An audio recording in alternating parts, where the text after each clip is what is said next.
So if you were an up-and-coming air pistol shooter back in the day, when I say back in the day, I mean the early 1960s or 1970s, and you're heading off to a match, you would pick out your very best pellets and you would reach for your trusty Winchester.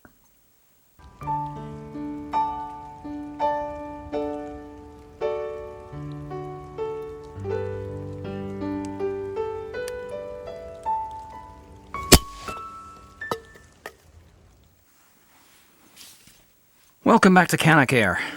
I'm quite jazzed about what I have here on the bench today because I've been really looking forward to, or hoping I would find, a gun of this type, of this style, this design, this mechanism for quite a long time, and now I have one here.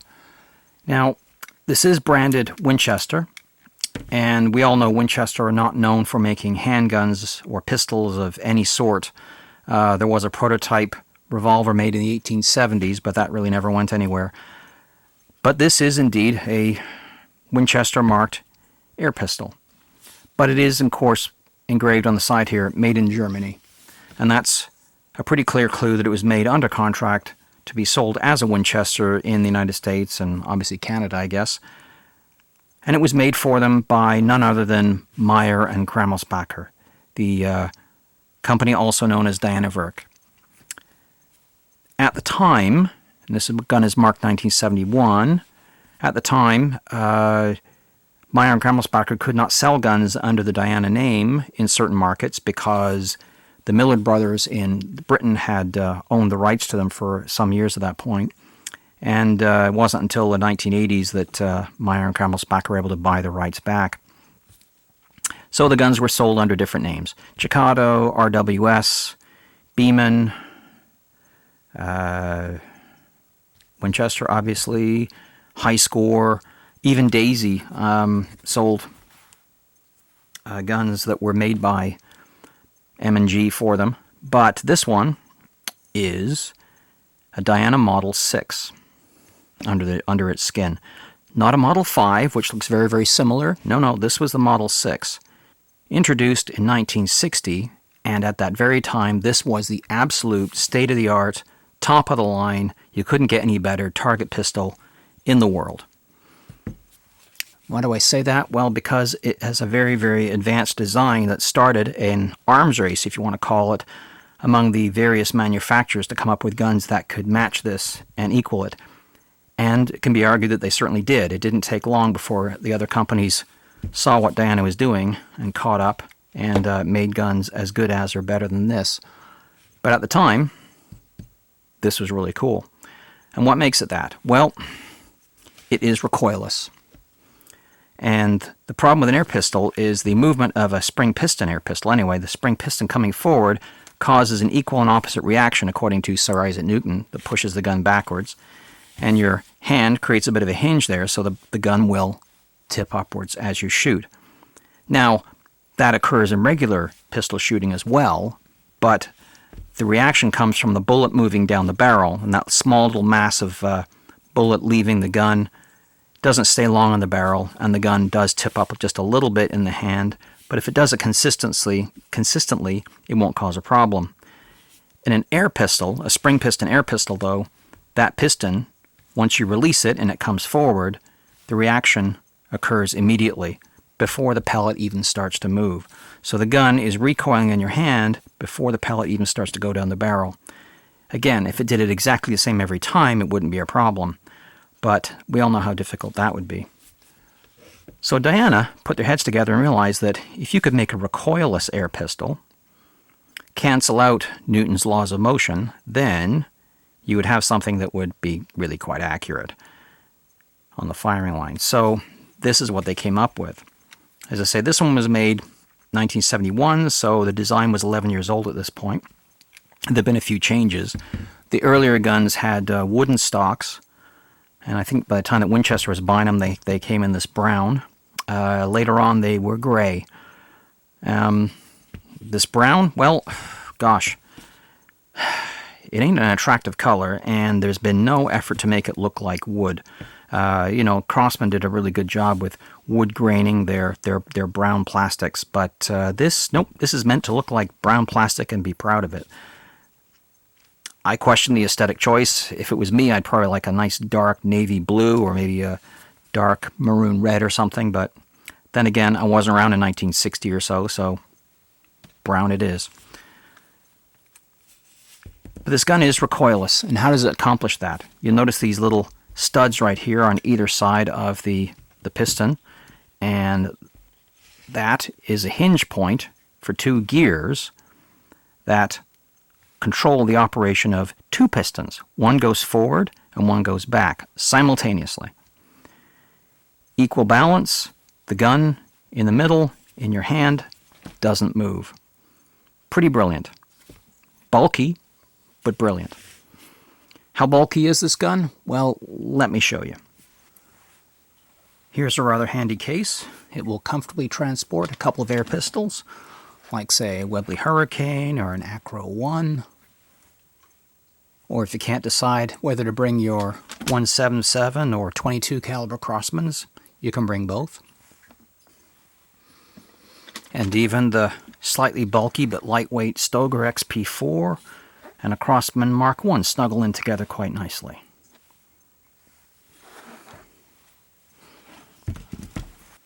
But when it comes to our Winchester, I think I'm going to need a bigger boat. Yeah, it's a big beast, but that doesn't really matter when you're standing on the firing line, so long as you hold it in your hand properly and you can line up that trigger, and it is a nice two-stage trigger on here. It doesn't really matter. Form follows function in this instance. It's an unusual looking gun in some ways. Again, brown plastic. What is with this white thing on the front sight?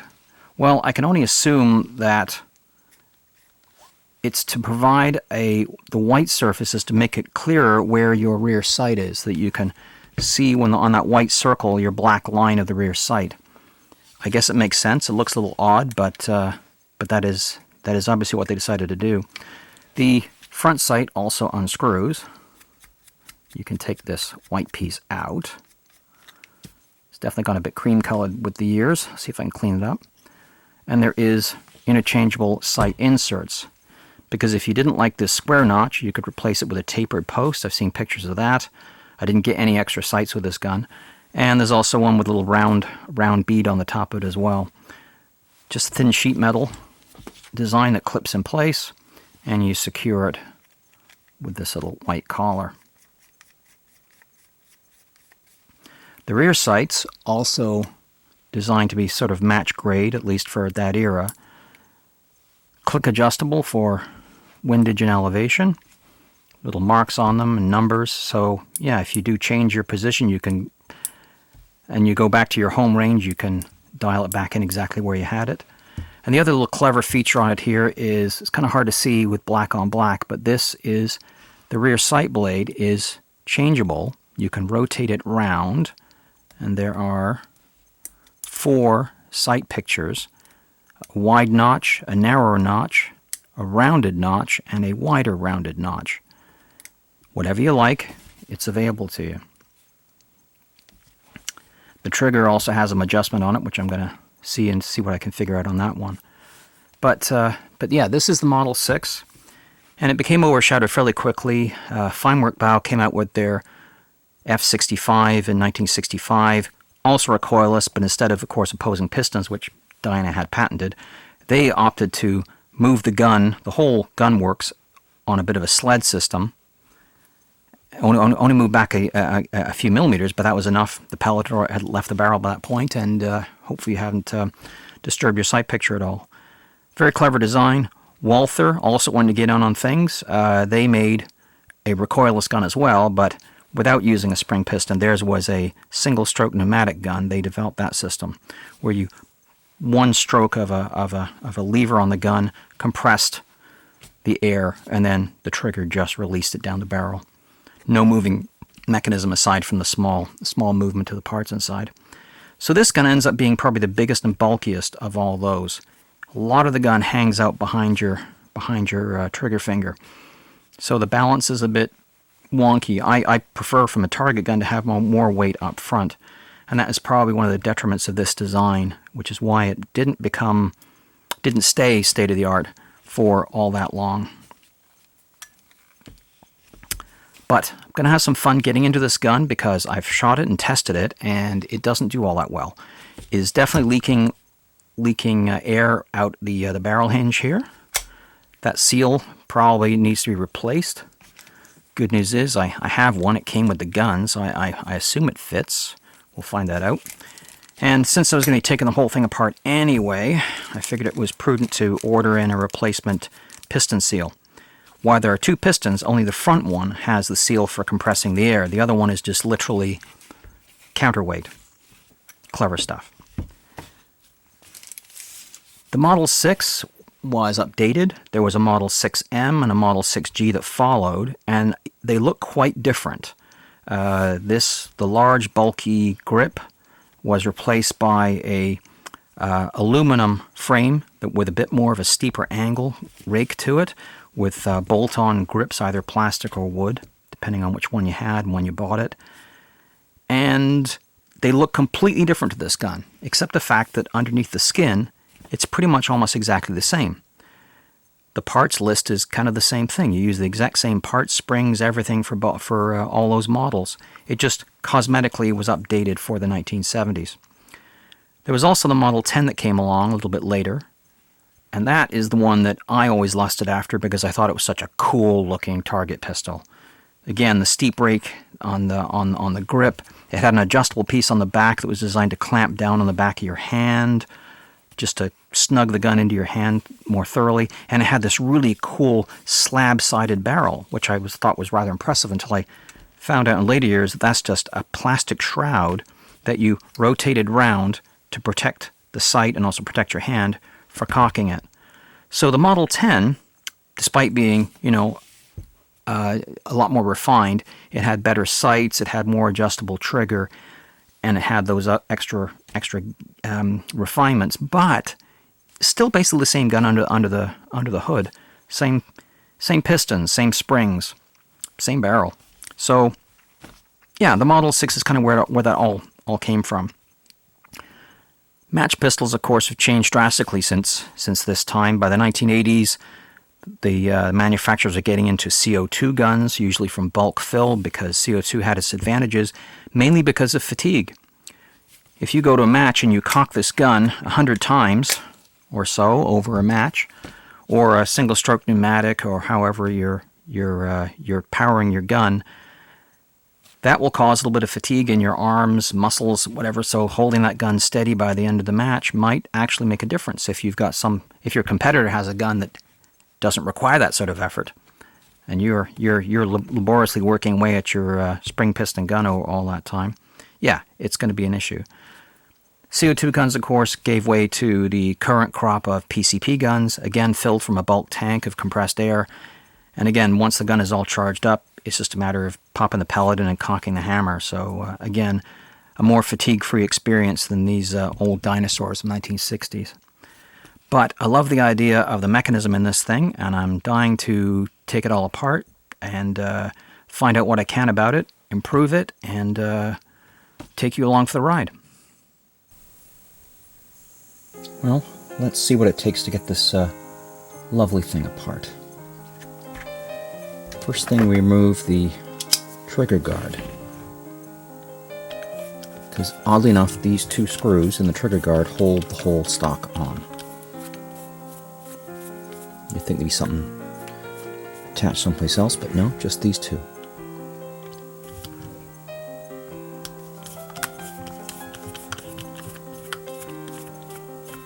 And the trigger guard is also unashamedly black plastic with a fairly obvious seam running down the middle of it. Yep. And then the stock just wriggles right off. And again, you can see this little bump at the back here. The reason for it is there needs to be a recess for this this mechanism right here. So yeah, form follows function. Oh right, this pin right here is for the cocking linkage. and there's no way that should just fall right out. So even though it's the correct length and everything, and it's held captive by the side of the stock, it clearly isn't original. I've heard somewhere that the original parts were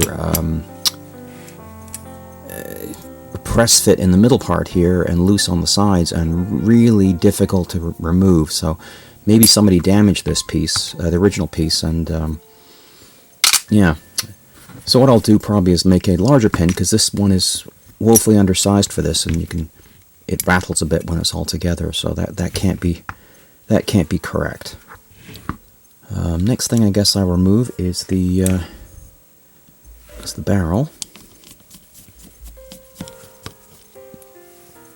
Just one little locking screw there, and then the larger blade for the. That's too. No, that does fit. That one goes.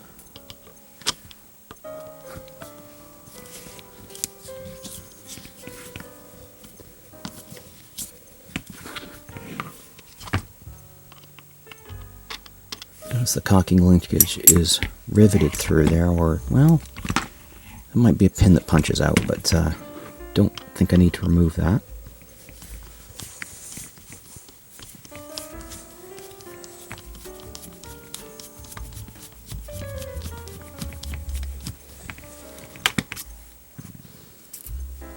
Okay, a couple of spacer washers there. What that does is those very thin washers allow it to tighten down to perfection, and then the locking screw will line up with one of these little slots here. If it tightened down perfectly and then you had a bump, then you wouldn't be able to get the locking screw in. So that's why they do that. And then this should just come away. Oh yeah, okay. And we have washers on either side, where no doubt you're intended to pack grease in either side of there. Keep everything lubricated. Yeah, nicely done. And there's the famous ball bearing detent that locks everything up tight. How does that stay in there? Yeah, that looks like it's been peened in place, punched in, so that's not coming out, which is fine by me.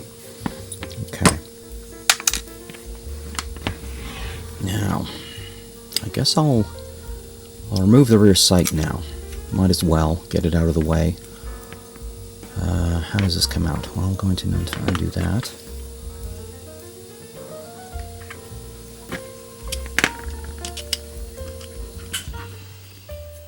No, it's already loose. Okay. What do we got there? Okay, and then this. We undo this.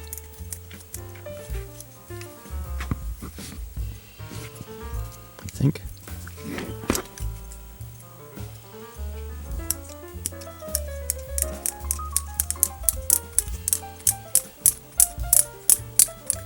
Oh, tighten it all the way down, and then it backs. Then it backs out.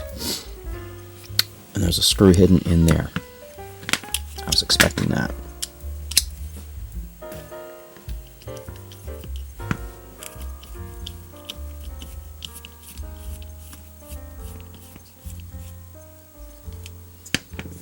So this is our rear sight block. Two little studs on the receiver tube that it goes into. Interesting, they're bumped up like that. That's the spring-loaded click stop. I should probably put this back in so we don't lose anything. This is all plastic, except for this piece right here. Obviously the knob is metal.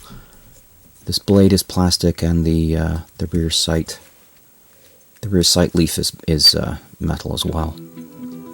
Gotta be careful with those. Replacement parts just don't grow on trees. Is it reverse threaded? Yeah, it is, isn't it? Okay. Goes there like that. Keep that safe. Alright, so now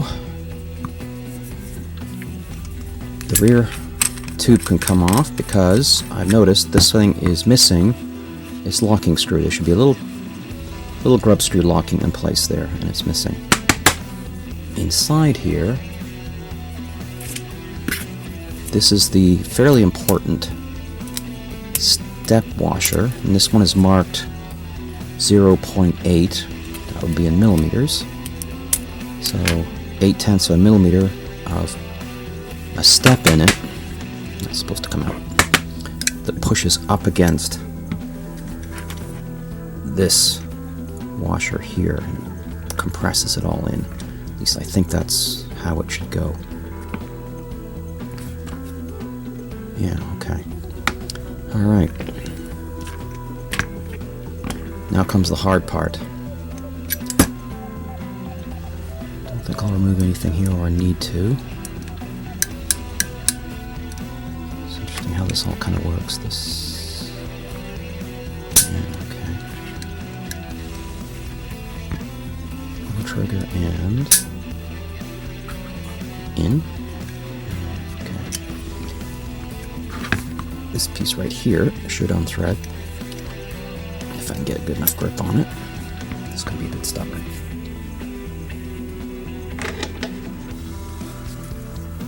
So if I can just put a rounded edge here on there, see if that works.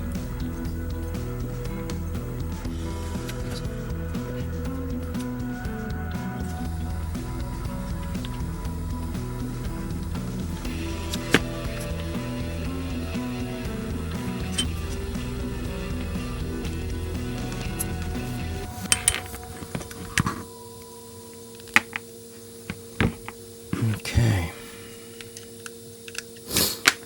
and that is under a little bit of tension.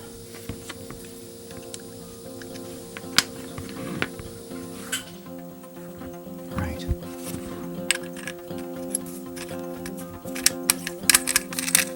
Pretty sure if I put this piece back on and just tighten it a little bit, that will actually fall out loose. Right.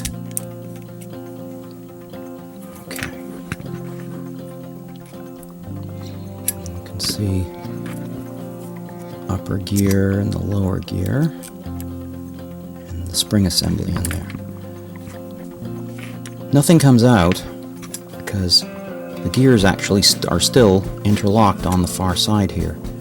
So this gear has to come out as well, but before you do that, you have to remove the tension. Okay.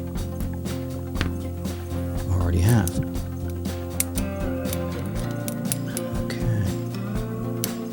Interesting. Wasn't expecting that. This piece comes out here.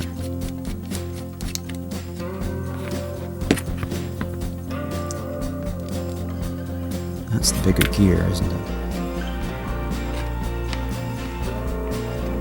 Oh no, they're the same. Okay, good.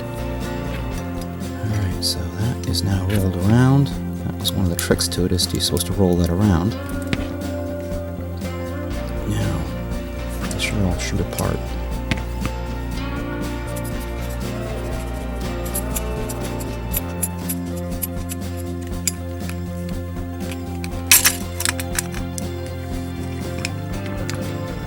And there we have it.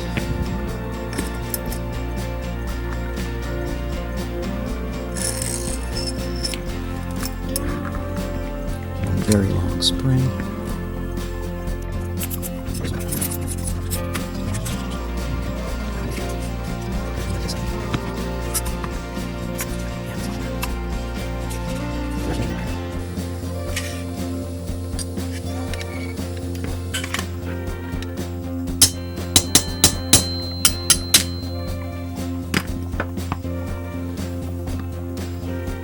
Trigger pivot pin.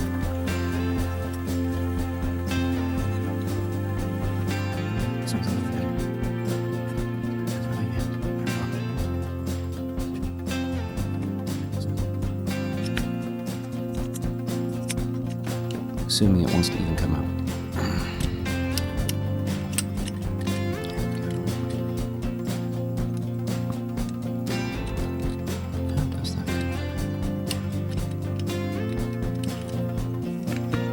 This pivot right here appears appears to be pretty much riveted in place. I don't know if that will come out.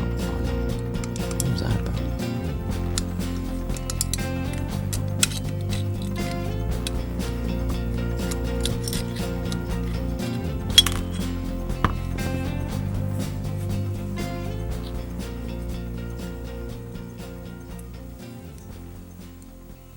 Okay, so there's our trigger, and this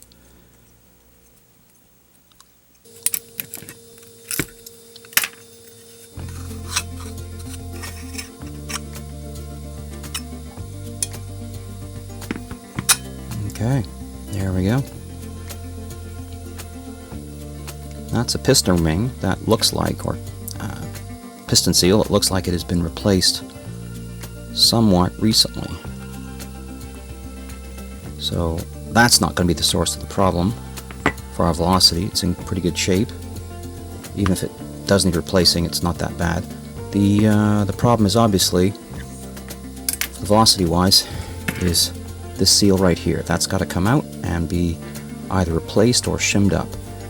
Don't know if you can tell, but it's sticking out a lot further here than it is up here where it's worn down flat. So this is a source of our leakage, which we knew that anyway, but that's probably the loss of our velocity. So fascinating.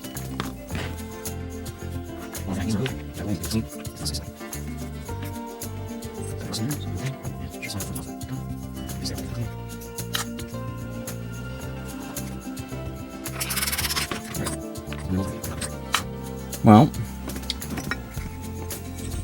I was wrong about this piece. It isn't actually riveted in place, although I have knocked this out, and it is actually a rivet. It wasn't really intended to be knocked out, because when I got it out and released the spring tension that was on it, discovered that it's actually hooked in place around that, and it's the spring tension that just keeps it pressed up against that. So if I'd pull this spring out, then the thing would have slid out. So that's how the trigger comes out. You know what? Stuff, that's a lot easier. So that's the last piece to put in. Okay. Glad that I know that now. So here's something I think I figured out. The problem with the breech seal here is not that it's worn or damaged, it's how it seats in here. If I get out my calipers, I think I can recreate what I discovered just a few minutes ago. If I check the depth at the bottom of the barrel, I've got 1.87 millimeters of depth. If I check the top part,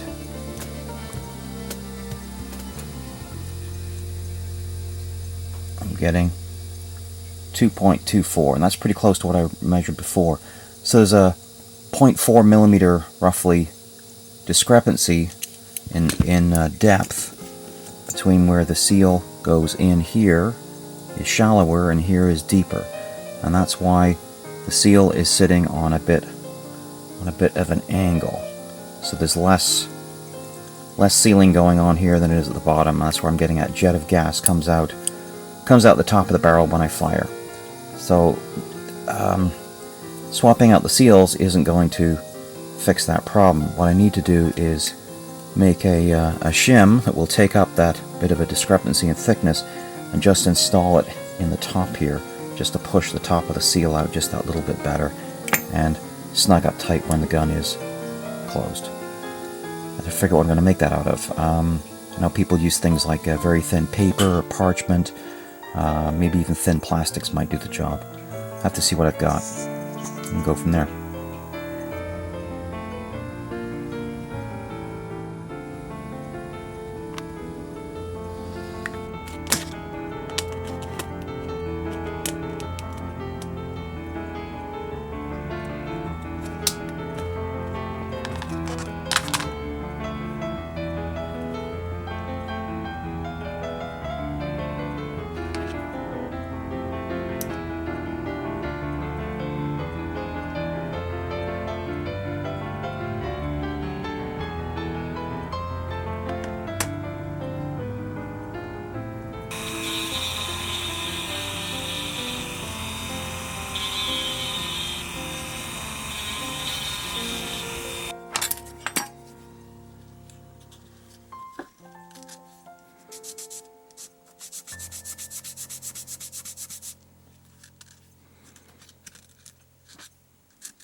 Okay, so we're going to try and swap over the piston seal.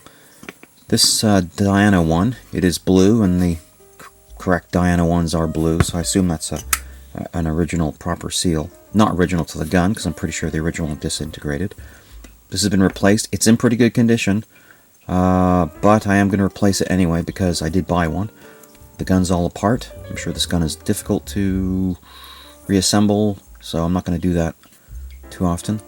This one is a Australian company makes this one. I can't remember the name. Only one I could get. I want to try to get one of these, but they were all out of stock. So first I'm going to do is to remove this seal without damaging it, hopefully. They come off fairly easily. There we go. Oh, it's got markings on the back of it, and it does say Diana. Yeah, okay, that's part numbers and everything. Alright, now to get this one on, they are dovetailed and they're pretty stiff. So what I'm going to do is have here a container, and I got some very hot water I just boiled. Let that soak for only a few moments. It'll soften up pretty quickly. The seal on the rear one doesn't actually have any compression abilities. It's just there to as a bit of a buffer, I guess, when it collides with the back of the cap, the receiver cap. So yeah, normally they're a bit color coded, blue on the front, red on the back, but in this instance they're both going to be sort of red. This one is obviously not the same kind of red. Alright, let's fish it out of there and see if that has worked. Dry it off a bit and see if we can slide it on using just brute force.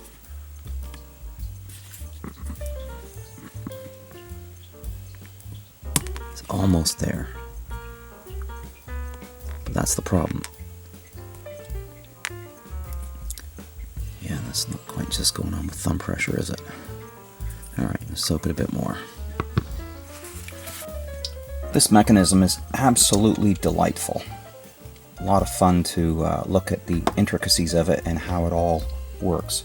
These obviously are the two pistons. The red one is literally just for ballast.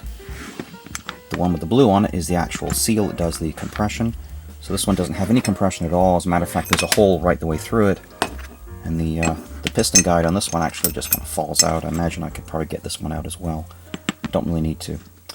Anyway, they run on these two gears that keep them completely symmetrical with each other. And this one has a rather large cutout on the top of it. And I'm guessing that is just to match the weight of this one here. Because there's cutouts on here which are for the sear parts and the caulking parts. Didn't need to go quite as fancy on the machining of this one, so they just cut out that. I imagine it's to keep the weight the same. Maybe I'll stick them on the scales just to confirm that. There are holes drilled in each side of these. Not a clue why. Don't know. Powering both of these is this lovely double spring mechanism. There is a spring inside a spring, and inside that we have a guide rod that keeps all the spring mechanism nice and straight when it's all squished together. I'll be cleaning all that and lubricating it again. It is well lubricated though, so no dry spring here. So yeah, that's kind of how that all works together. Now, obviously inside the gun, the piston, the front piston runs up to here, and it has all the surfaces on it for the caulking linkage, which I have here. That just simply rides in here and pushes the piston back when necessary, and then comes forward again, and then allows the piston to shoot when it goes forward. Not a problem there. That's simple enough. All the clever stuff comes right in here, and that's quite fascinating. Taking me a bit of puzzling off camera to figure out how this all works. That's our trigger spring, and here's our trigger mechanism. And the trigger does not engage with the piston. Well, I thought before I start putting this thing back together again, I might go over the trigger mechanism again and remind myself how it's all supposed to work. This piece here, of course, is the caulking linkage. It rides up onto the bottom of the front piston and pushes it backwards. This trigger does have a anti-bear trap mechanism, so I believe when it's far enough back, stops the trigger from being pulled. But when it's all the way forward, after you've put the barrel back up, this thing is allowed to move now. So yeah, when you cock this gun, you have to fire it. There's no way to uncock it. The sear surface is not actually on the front. This front tip here rides on these two little screws, or the rear screw I should say. The front screw is the lock. So when you loosen this one off, you can adjust this one. When you're happy with it, then you lock it back down again. Have to play with that once I get it back together. Yeah, it just decides how much pre-travel you've got. This is the sear surface right here on the back of the trigger, and that, as you can see, is a separate piece made of a hardened steel and very sharply ground there. So, and then it engages with this surface here, this rather long bar that rides up in here and has this strong spring pushing it this way. And when you release it, the trigger is this engagement surface here fits a little recess in the front piston, and so when you fire, it allows this to roll forward and let the thing go, the piston go forward. So it's yeah, a little counterintuitive. You wouldn't think that's how it works, but that's how it does. The rolling forward allows it to go. So yeah, I'll put all the pieces back in again, and we should have a functioning trigger mechanism. Okay, so here I am trying to reassemble the pistons into the piston tube. The front one is in, that's the one with the seal. This one here is the second part of the GIS mechanism. And if you can kind of understand what I'm trying to do here, this one has to go in on a bit of an angle. The two tooth tracks that work with the little gears, you put it on a bit of an angle, you slide it in, you put the gear in and rotate the piston around. And how you do that, apparently the official tool for it is the back end of a file. Stick it up this little hole right in here, and because it grabs the metal quite nicely, you can twist it back and forth without too much trouble. Considering that it'll be in here by then you won't be able to touch it or see it. So let's see if we can insert this. I rigged this up, little jury-rigged spring compressor here. Hopefully this will work.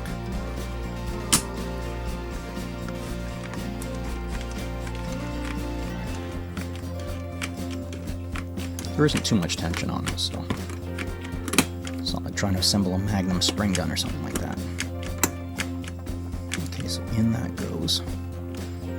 Okay, so I've got the spring compressed. Put a bit of washer in here just to give it a little more compression than I was getting before. And now I can rotate the top piston to mesh up with the gears, which I seem to have misplaced. There's one. Okay.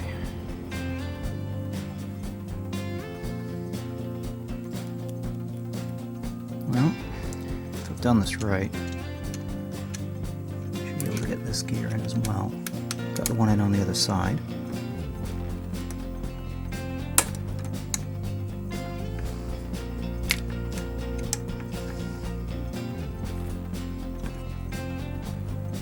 Need a little more room on this side, don't I?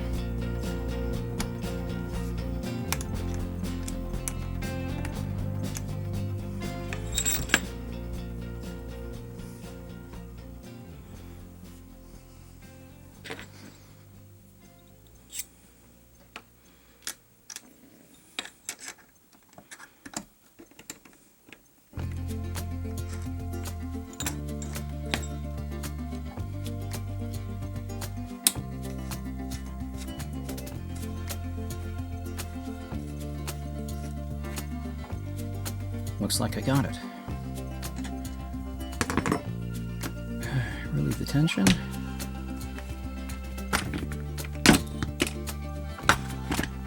Okay.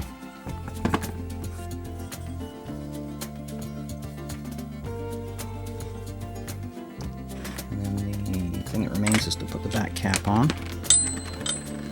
Even though when I took the gun apart initially, this appeared to be in the wrong way around. It has to go this way, because that 0.8 of a millimeter is to provide a bit of compression on the mechanism.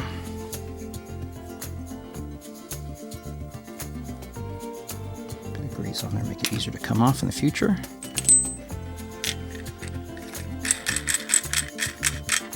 A little too easy. There we go. One GIS system reassembled. Now, got to put in the cocking lever, the trigger, and then the last piece that goes in is the sear and piston release. And that should do it. Yeah, getting there.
So I have the Winchester 363, aka Diana Model 6, all back together again and working really nicely. There's no sign of any leakage at the breech here anymore, so I think that's pretty good. The gun itself has a wonderfully exquisite trigger pull, as you might expect from a match air pistol. If you can kind of see this, if it shows up on camera here, I'm going to fire it into the backstop. Just a little pre-travel here, and then that's it. Amazing. If all air guns could be like that. I'm going to try 10 shots here with the chronograph. Just going to use these inexpensive Gico 7-grain wad cutters. We'll try some fancier stuff when it comes down to the accuracy. But just want to see how this does. Okay.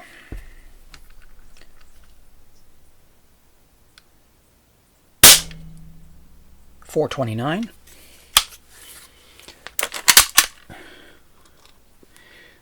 according to the books, this gun is officially rated at about 378 feet per second or something. So a reading of 429 is definitely north of that, but 436. But these are fairly lightweight pellets too, so all depends on what they originally tested it with. But we do have the benefit of a brand new seal, some adjustments here and there, and fresh lubrication. Still, 425. The readings are a bit more than what I'd expect, but then again, this is a big, healthy-sized air pistol. With a double spring system, no less. To go with the double pistons. 437 feet per second on that one. So this seems to be fairly consistent.